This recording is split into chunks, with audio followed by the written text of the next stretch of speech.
Well, the clock's winding down on 2022, and sadly, Winter Wolf's hunting grounds have largely been depleted of worthy game.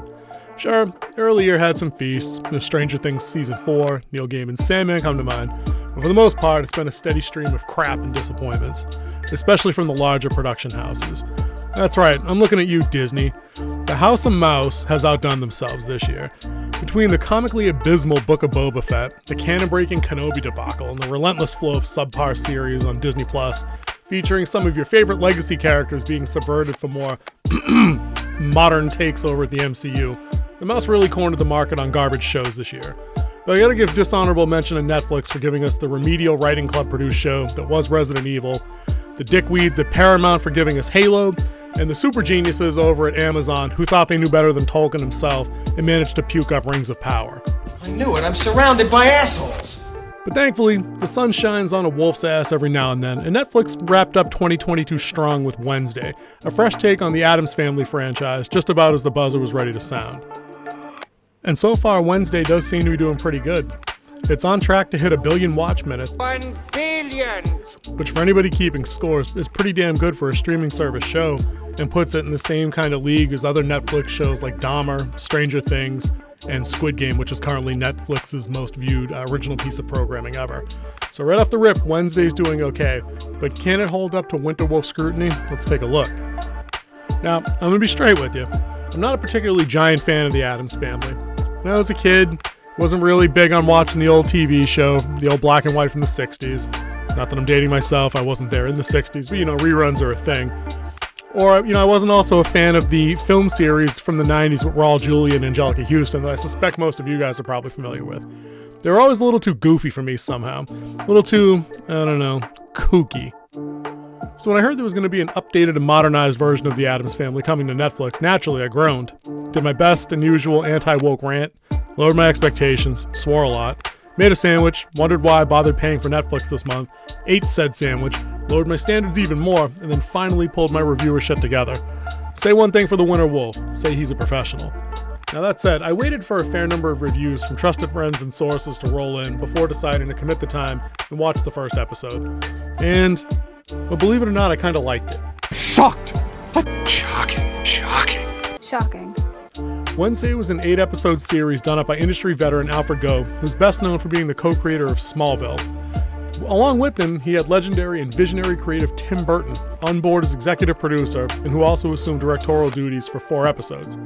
Heart of the lineup is looking pretty good, I'd say here. The show definitely has Smallville and Buffy the Vampire Slayer vibes, which is good. It made for an easy-to-digest, readily accessible show for people to jump into. You don't need to be an expert in Addams Family movie lore or had to have seen every episode of the original show. You're probably already familiar with most of the characters, some of the running gags and themes. Here, you're quickly introduced to the characters in the larger world, and you're off and running. Here's a synopsis. Wednesday Addams is a girl who marches to the beat of her own black heart.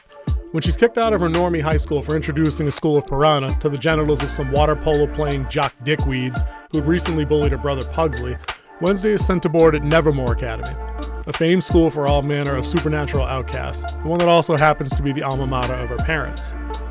Less than 2 raven squawks after arriving, Wednesday's wrapped up in a pair of murder mysteries, one of which is targeting her actually, learns a dark secret about her parents, no, nothing like that, mine's out of the gutter, boys, runs afoul of the school administrator, clashes with local law enforcement, and still finds the time for the same old tried and true high school tribulations most of us have gone through. Holy shit! What the hell was that? What a time.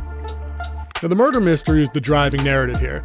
Wednesday's natural curiosity and a fascination with the macabre get her wrapped up in an ongoing multiple homicide investigation. Super fun when the normie sheriff in charge has previously booked your dad for murder and may or may not have himself a bigoted worldview when it comes to outcasts. Wednesday conducts her own, oftentimes dangerous parallel investigation before coming to a very well-earned but uneasy understanding with the sheriff that they need each other to be successful and to survive. The mystery itself isn't exactly complicated, but it was fun to follow and had enough dark secrets, hidden hideouts, and red herrings to make it interesting and worthwhile until the culprit was finally revealed in the end. Now, it's a lot to unpack, and thankfully there's a lot here to like for a change. For starters, there's Wednesday herself. She's much more interesting to watch than you'd think. You'd think a character traditionally written as comically dry and monotone would be boring to watch, but you'd be wrong. Here, Wednesday is written with a razor-sharp wit and is always ready to slice somebody when they step out of line. Sometimes Wednesday gotta cut a bitch, it's just how it is. She's given interest beyond her morbid obsession with death and torturing her brother. Here, she's a teenage author trying to outpace and outperform idols of hers, the likes of Edgar Allan Poe and Agatha Christie. The writers gave her emotional depth as well, revealing that she prefers her solitude for honest, understandable reasons that center around her not being hurt again by losing someone she loved. Now, I gotta hand it to the writers. They really did execute here. No pun intended. Wednesday is well written as a brilliant student, master fencer, capable of her own self-defense, and being hands-on with all manner of repairs. And she manages to do this while outrunning any accusations of Mary Sueism through all 8 episodes. She gets this done because the writers are smart enough to clearly define how she came by these skill sets. She learned fencing from her mother Morticia, who was the previous school captain at Nevermore of the fencing team. She learned martial arts from Fester, who was locked up abroad in a Tibetan monk monastery and learned hand-to-hand combat there. And as his favorite niece and family member, he taught her. So you get enough background, even though they were kind of throwaway 1 or 2 liners that explained how she came by these skills, and they didn't just materialize when she needed them to do so. More importantly, we see on several occasions where she actually fails and comes up wrong or comes up short. She's bested by Bianca, the reigning school fencing champion, in a duel that Wednesday herself called for out of, naive pride. Her intuition about the greater mystery is also wrong on several occasions, leading her to clashing and losing to both the principal of the academy and the local sheriff with varying levels of penalty, including her expulsion at one point. All of this makes for a complex character that's relatable and easy to root for. The same can be said for all of Wednesday's relationships. Psychic abilities or not, it's easy to relate to Wednesday's strained relationship with her mother, because plenty of people know what it's like to feel trapped in somebody else's shadow, and here it's masterfully conveyed by both actors, as Wednesday wants to be free of Mom's legacy, and Morticia really does just want the same charmed life that she led for her daughter during her time at Nevermore. The evolving relationships Wednesday has with roommate Enid, the exact existential opposite of Wednesday in terms of personality and outlook, as well as her rivalry with Bianca, also manage a degree of complexity often lacking in these kind of teen dramas. In other shows, the main character is always in the right, despite having not earned a place at the table or respect from her peers. And in other cases, they just find themselves relentlessly persecuted by the school's upper echelon for reasons. At Nevermore, this isn't really the case. The tone of the show does allow for some jovial play and banter, competition that isn't completely mean girl and mean-spirited, and one in which strict real-world concepts of bullying can't really be applied. Here, Wednesday is indeed a bit of a bitch and deserves the criticism she receives from characters like reigning Queen Bee Bianca, who in another show would almost assuredly be written as a one-dimensional sock puppet with an axe to grind for the new girl for invading her colony. In this show, characters like Bianca are written with deep personal backgrounds and desires that make them more than background props in Wednesday's world. Again, with Bianca, for example, she wants to rekindle a romantic relationship with a boy who just so happens to have taken a liking to Wednesday, but she also needs to contend with the sudden and unexpected reappearance of a family member who doesn't seem to have her best interests at heart. But the main standout here is definitely hands down Jenna Ortega's Wednesday. She absolutely nails the dry, deadpan delivery fans of Christina Ricci's acclaimed role are sure to appreciate. And her complete lack of emotions, stiff, closed-fist, standoffish body language is a sight to behold as she navigates the often over-emotional world of her parents and schoolmates. Maximum credits due Ortega here, as over the course of 8 episodes, we get to see Wednesday learn why it's important to find your place in the larger world, and how maybe your parents really do just want the best for you. It's a testimony to her acting chops that she manages such a tight, restrained level of non-eye-blinking control that when she is finally allowed to show some rare emotion on screen, she absolutely slams it out of the park without going over the top. The scene during the wrap-up in particular almost got the Winter Wolf a little misty, because it was thoroughly earned. It wasn't because the music hit the right note, or because the emotion was formulaically mandatory. We saw what Wednesday went through alongside her friends and family, how she'd grown and changed, how she learned to open herself up to the idea that total isolation wasn't the correct worldview. So in the end, she earned the sniffle. Kudos to you, Wednesday.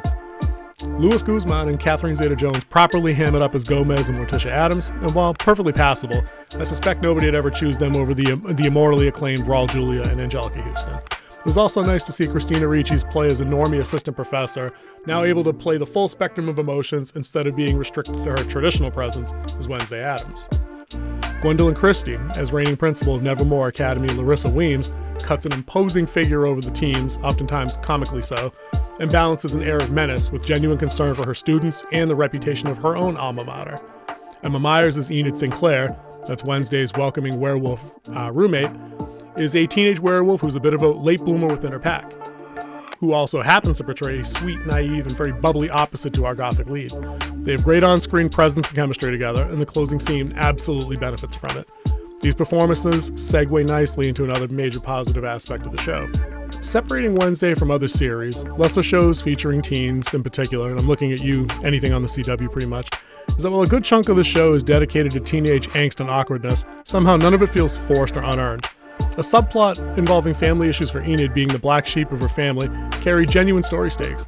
Unable to wolf out deep into her teens, she's up against the clock and running the risk of being ostracized from her pack and possibly doomed to be alone forever. Ironic considering her roommate's primary initial desire. Another small subplot featuring Bianca deals with a dark family secret and regret for things that she had done prior to reaching Nevermore Academy. Principal Weems needs to walk a fine line between balancing the needs and well-being of her individual students with the cold reality of running a school for outcasts in the middle of a town of normies who have historical and religious precedent for hating them and would probably prefer the school still not exist. By extension, the same goes for Sheriff Galpin and Mayor Walker, both men coming from families with deep roots in the town of Jericho and possessing interests and goals and biases of their own. Everything these characters do and say is done without falling off the cliff and straight into comically bad, one-dimensional villain territory. Their positions and actions are well-reasoned and thus understandable. I know some of you are probably wondering, is Wednesday woke? Well, I'm happy to say, thank God and Sonny Jesus, no. In 8 episodes, I counted only 2 lines that could be remotely considered woke or SJW in nature. One was completely in character for Wednesday to say, and wasn't at all shoehorned in to make the point that another team might have been going for. And the other wherein she used the term mansplaining resulted in the opposing character smacking her right back with the verbal jab of his own because he was in the right. She was wholly in the wrong in this situation and asking for his help, so it didn't really apply. About the only really negative that I can offer up here, because the Winter Wolf is a professional no matter what they say, is sadly the finale episode itself. Now, I'm not going to spoil anything specific, and it doesn't tarnish my overall view of the show at all. I really did enjoy all 8 episodes, start to end. But there was definitely at least one scene in that last episode where I actually laughed out loud and groaned. The Deus Ex Machina hit hard here and was legitimately frustrating. The other had to do with a certain supernatural big bad that got conjured up. It had about the same menace as a bag full of excited puppies and looked straight out of an early 2000s episode of Goosebumps. Total waste of VFX work. But besides that, Wednesday was a fun, engrossing, enjoyable watch. Jenna Ortega makes for a fine Wednesday, and her castmates did admirable jobs all around, without a single noteworthy disappointment. The world of Nevermore is varied and diverse, with plenty of opportunity for new stories to be told. There's several factions of outcasts, each with ready-made quirks and ability to mine stories from. There's an opportunity to further explain the Nightshades, a secret society within the school, with centuries-deep roots to the Addams family itself. And because the tone of the show isn't some hyper-realized version of a present-day high school, it's more welcoming and fun, meaning I'm more interested in spending time here.